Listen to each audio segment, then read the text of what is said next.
This is the audio log of Medical Supervisor Peter Raleigh, dated October 29th, 2145. We have exhausted all known forms of drug treatment in hopes of finding a way to abate this strange outbreak of dementia, and I have yet to receive any additional data from the psychiatrists back on Earth. Options are quickly dwindling. Approximately 80% of all extraplanar participants exhibit signs of mild neuroses within the first 48 hours after returning from their expeditions. Within 72 hours, 75% of patients exhibit extreme signs of paranoid delusion and violence. We have isolated these cases in hopes of finding a pathogen, but as yet we can find no biological contaminants that would lead to such drastic changes in cognitive processing. It seems that whatever this pathogen is, it attacks higher brain functions and only leaves more basal functions in the lower brain stem. We've witnessed that a high percentage of subjects lose ability for rational thought and communication skills, and then the physical changes become evident. Subjects in this group appear to atrophy. Skin pales, muscles become slack, bone, teeth, and fingernails become almost translucent, veiny sinews of their former selves. I have never seen anything like this in my career. Our observations continue.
This is the audio log of Medical Supervisor Peter Raleigh, dated November 1st, 2145. Patient 0432, Private Steve Jensen, UAC Dark Light Armor Corps Division, expired today, 1543, of a self-inflicted gunshot wound. This is approximately 110 hours after his return from expeditionary missions. Private Jensen was suffering from paranoid delusions and full-blown dementia. Treatment was unsuccessful. He was the last surviving member of his outfit. 4 other squad mates, who also came back with Private Jensen, expired from injuries suffered on that last mission shortly after their return. Before his death, Private Jensen was heard screaming in both English and other languages, something about demon hordes feasting on our souls. The other language was later discovered to be Aramaic. Due to security concerns in the area, I've secured some armaments within my office.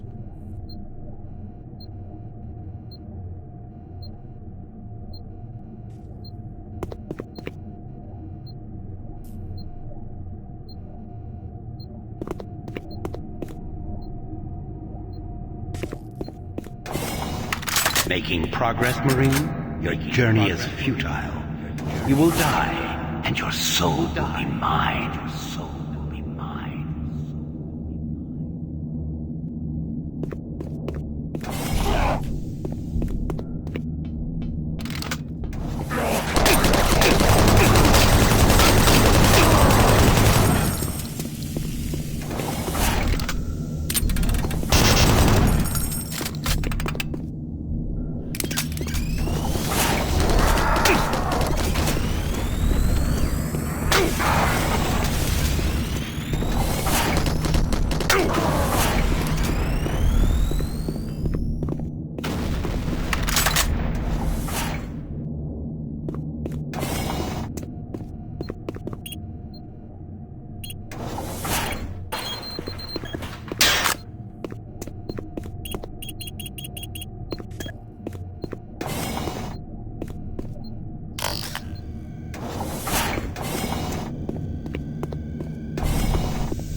God. You're not one of them. I thought everyone else was gone. I was part of this. I helped them. The madness of opening to another dimension. Look, we don't have much time. We let it through. The evil, the protective stabilizer on the portal just failed after Betruger took the device. It was an artifact we had found in the ruins. He took it into the portal, and hell followed him out. You have to help me first. I'm going to try to get the teleporter systems running again. The areas are destroyed around us, so it's the only way through this part of the complex. You need to find me a working plasma inducer. It's all I need to get the teleporter working. You can look for it in operations. I have a security clearance. I'll unlock some doors for you. There. We don't have a lot of time. Please hurry. Don't have much time. Get that plasma inducer, quickly.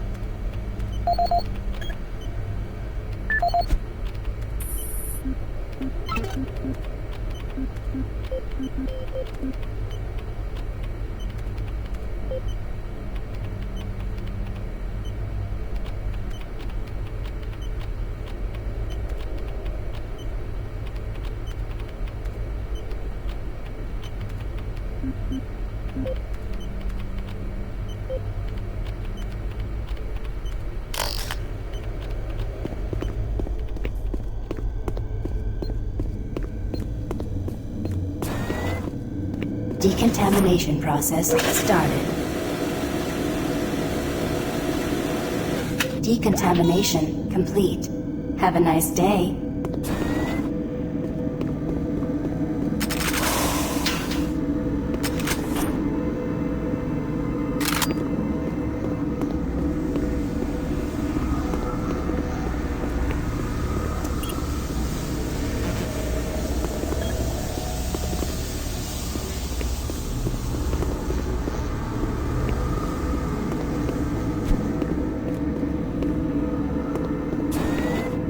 Decontamination process started.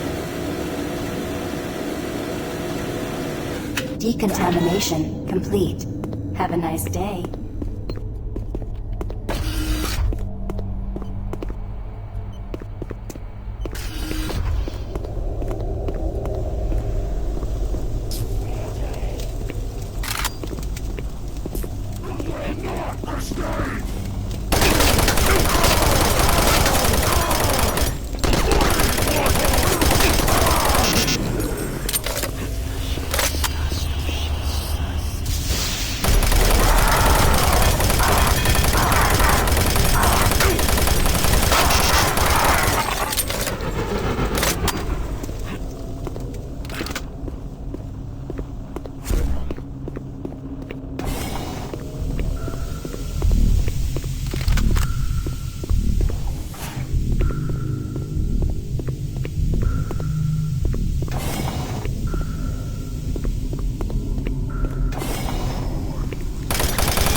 Warning. Halon systems active. Access denied.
Medical Report 16-8, dated November 2nd, 21. Patient 043, Steve Jensen, UAC, dark light, poor vision. Private Jensen was suffering from paranoid delusions and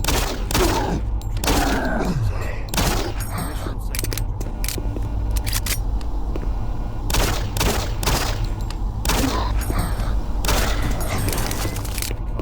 Directly evident. Reference interview G8A. Private Steve Jensen, October 18, 2145. UAC psychologist Dr. Hooper interviewing Steve Jensen, male, age 27. Steve, can you talk to me about the last few weeks, please? I don't want to talk. Well, I'm here to help you, Steve. I've tried talking. They think I'm crazy. You think I'm crazy.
Halon systems deactivated.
Audio log for Phil Wilson, medical technician, Delta Labs, October 20th, 2145. Today, I witnessed the third test of the teleporter in the 3 weeks that I've been here.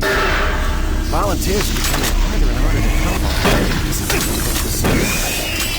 They all come back screaming like loons about demons, pools of blood. It's real fire and brimstone stuff. At first, I wasn't paying much attention, just doing my job, but the last was Robert Clayton. Now, I met him my first day here. This guy chews up rocks and spits out gravel, as tough as they come. Having to sedate him and drag his drooling body to the isolation room, it's really freaked me out. I'm gonna put in for a transfer as soon as I'm able.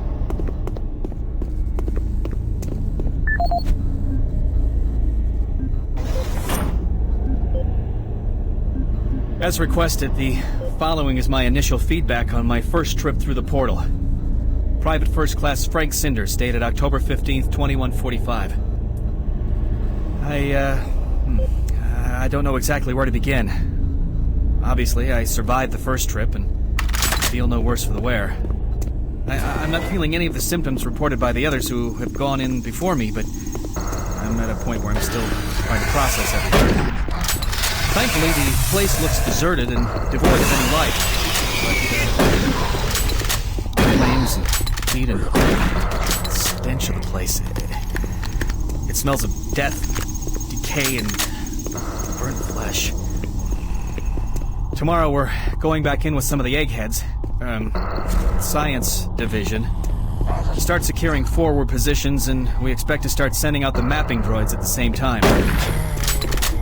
I must admit on a personal note, but I've got a really bad feeling about this. I don't understand what we're doing there or what we hope to prove.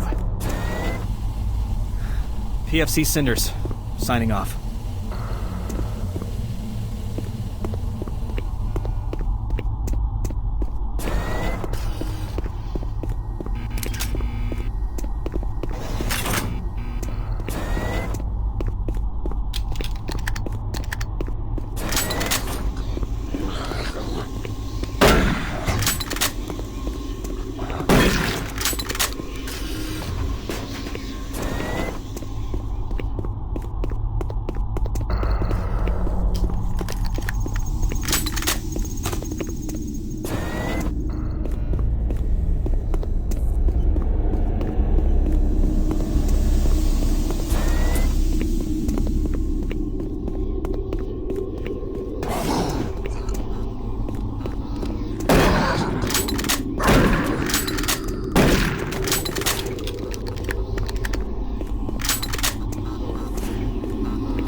Excellent.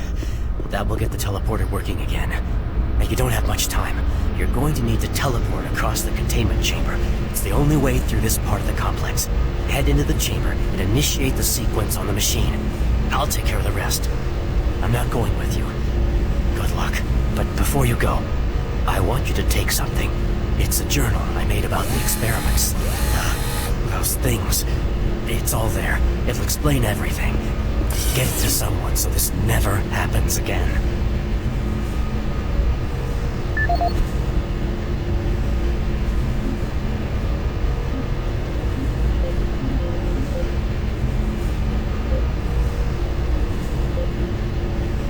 My name is Ian McCormick.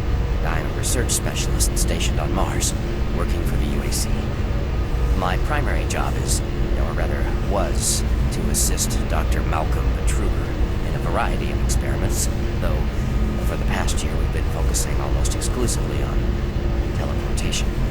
I don't know if I'll make it out of here alive, so I'm recording this video log to let someone know what happened, and with that knowledge, prevent it from happening again. Initially, the teleportation experiments were amazing. We were creating a new science. The prospects of it changing our way of life were, well, they were outstanding. I was proud to be associated with such an amazing project and someone as talented as Dr. Betruger. We noticed early on, probably before we had completed maybe a dozen successful tests, that there was a variable delay during the teleportation. The objects are broken down at the quantum level, transported, and then reassembled. Each stage of the process should have been instantaneous, but it wasn't. And we didn't know why. We sent a video drone through and were shocked at the images sent back. Just a few frames of video right before the drone came back through showed what appeared to be several sets of eyes looking directly at the probe. We had just found a living, breathing creature that was not human. Betruger immediately sent out a request for volunteers. He specifically wanted UAC security force members because he wanted to capture one of these creatures. I made a lot of mistakes, but I am most ashamed of my involvement during the next phase. To get medical clearance to send human subjects through the device, I doctored up several of our reports to indicate that we had performed living tissue experiments. I did not regret it at the time. A few days later, when our third test subject came back, he was chewing off his own fingers. It seemed he was clinically insane. We started sending teams in about once every 2 days. The teams were reporting nightmarish experiences, sightings of things that ultimately made us conclude that the other dimension was not just another dimension. It was hell, and the creatures we were bringing back. Demons. And then Betruger, he went through the portal himself. I don't know what he was thinking. It was an unscheduled trip, and he just went, and we couldn't stop him. When he came back, he had changed. He sounded and looked the same, but he just... I don't know, he was just different. And then he did the unthinkable. He took the Soul Cube, the device that was discovered in the ruins, into the portal. The portal stabilizers just started to fail, and then living hell erupted into the base. We were stupid for not destroying the portals as soon as we realized what was on the other side. Oh God, forgive me. I blame myself for my part in this. Please, someone, never let this happen again. I'm sorry, Ian McCormick.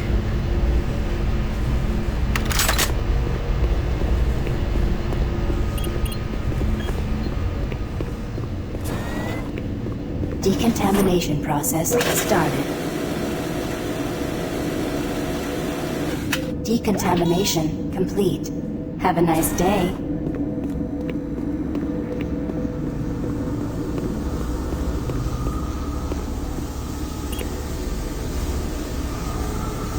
Systems activated. Teleportation will commence in T-minus 3, 2,